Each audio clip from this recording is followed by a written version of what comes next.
Guys, wala tayong ibang ginagawa, wala tayong trabaho. Magagawa tayo ng Hito mini ay trapal mini fan para may libangan tayo kahit kaunti.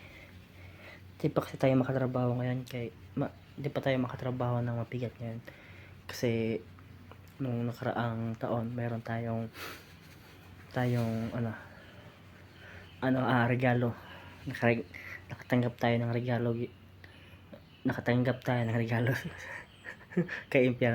kay Satanas. Hapit tayo kunin. Yan yung regalo ko. Yan. Dali pa tayo makapagtrabaho ng maayos ngayon. Bawal pa tayo mag-alaga na tayo ng hito. Ipakita ko sa inyo mamaya. Nakabili na pala ako kanina ng trapal 6 meters ay 3 meters.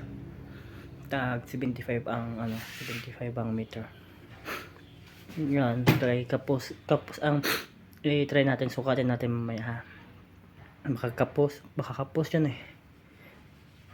Kulang tayo ng pera eh. Try lang natin. Ako sa inyo mamaya.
Tapos nga siya.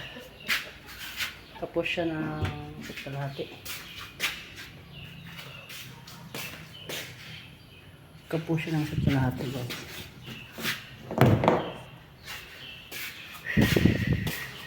Magandang pa tayo, mag-ipon pa tayo ng pera para makabili tayo ng makabili tayo ng trapal. Tapos fingerlings, makabili tayo ng fingerlings, ng Hito fingerlings, yung 4 inch times 7 ang isa, dyan sa may Butuan City. Try ko lang tayo sa pera, ano muna natin yun, ipalipan muna natin kay di kaya natin ng pera, kami utang. Mura lang naman siya, pero kaya naman. Ano siya, ano naman, mga 1,000 lang magastos nyo. 1,000 lang na 1,500 ko kasama ang kasama ang feeds. 1,500 magastos mo. Yan, iabangan nyo lang kung makabili na ako sa makabili na ako ng fingerlings tapos trapal. Baka bukas. Joke kaya kay dugtong man to, idugtong pa man to, idugtong ang bagong pinalit ng trapal, binili niya trapal para hindi siya tumagas ang tubig, para hindi siya para hindi po para hindi makawala po ng mga fingerlings na ilalagay natin doon. At yun lang guys, abangan natin yun. Samahan niyo ako.